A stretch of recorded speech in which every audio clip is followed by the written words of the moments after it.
I get a lot of questions. How long should my demo take? Software people who are wanting to sell, they need demos. You got to know what to do in the demo, but really, how long should it take? Is it too short? Is it too long? What is the right timing for a software demo? I have the answer. I'm going to give it to you today. Let's do it.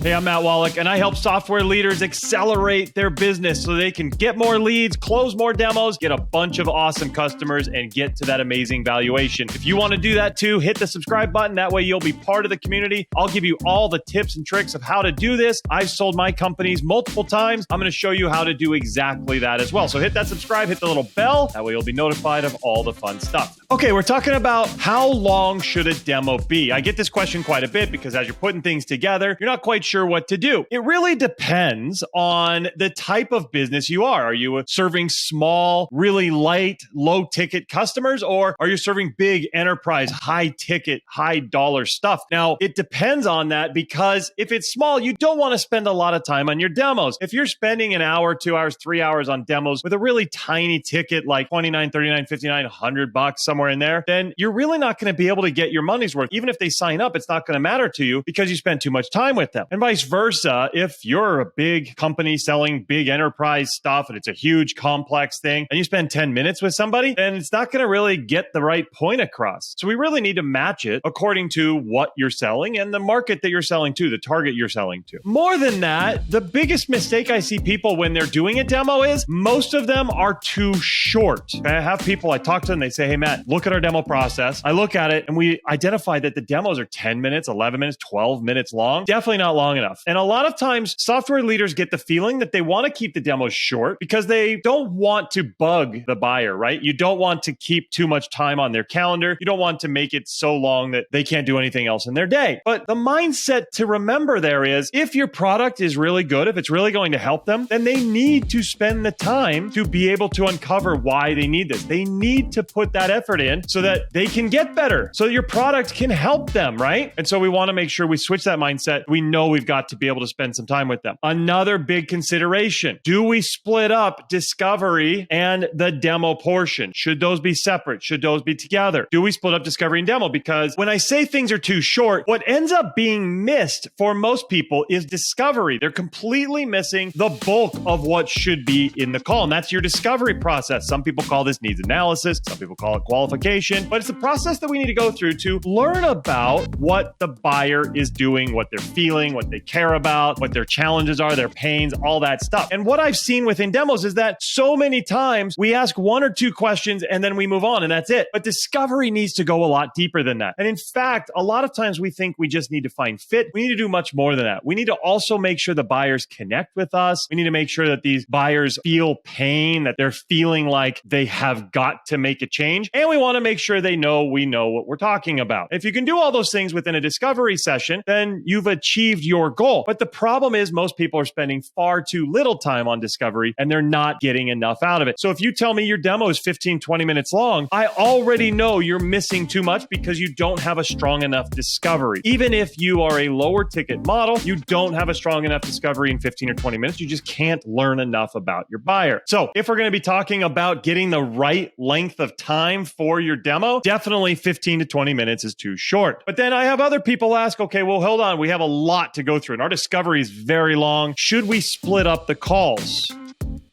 And that's a good question. It's not required to do one or the other. You don't have to split up discovery and demo, and you don't have to smash them together into one call. One of the reasons you might want to split it up is because your discovery is a long period. Maybe you're spending 30, 40 minutes on it. Definitely you wouldn't want to also then go into a demo right after that. You also might split it if you have a lot of cold prospects. If you're trying to build a cold funnel and get a lot of cold prospects to come in, it's a lot easier to sell a much smaller, shorter discovery call of 15 to 20 minutes than it is to sell an hour-long demo. So you might want to split it in that case. So there's a few reasons to split it up. You also might want to keep it together, and you might keep it together if your ticket is low, the price point you're selling at is low. If you don't have a lot to cover, either in discovery or in the demo portion, those are reasons why you might keep it together. So regardless of whether you split it up or keep it together, what we look at is each piece should have the right amount of time. Now, if you want to know exactly how much to allocate to each piece of the demo, demo, I have a free guide. It's called the Ultimate Demo. And I put a link down below. Just hit that, download that. It's going to show you step by step how much time you should be spending on every single section of your demo. And it even breaks it down for you and lets you know, hey, you should be between this and this. So there's a range there, of course, depending on your business. But that way you'll know exactly how to do it. By the way, that guide also gives you other structure elements that you may not have thought of within your process that are going to be really important for you. So definitely check that out. Also, if you want to know how to do an absolutely killer demo, check this video out here. I broke down exactly what to do within your demo from discovery, how you can educate your buyer, how you can tie in your product to make sure that they feel the need for it, and how you can be in charge of the entire process so you know they're going to sign up. That video is going to help you a lot with that. Okay, so now we know that we don't want to go too short on our demo, and obviously we don't want to go too long either. If you go too long,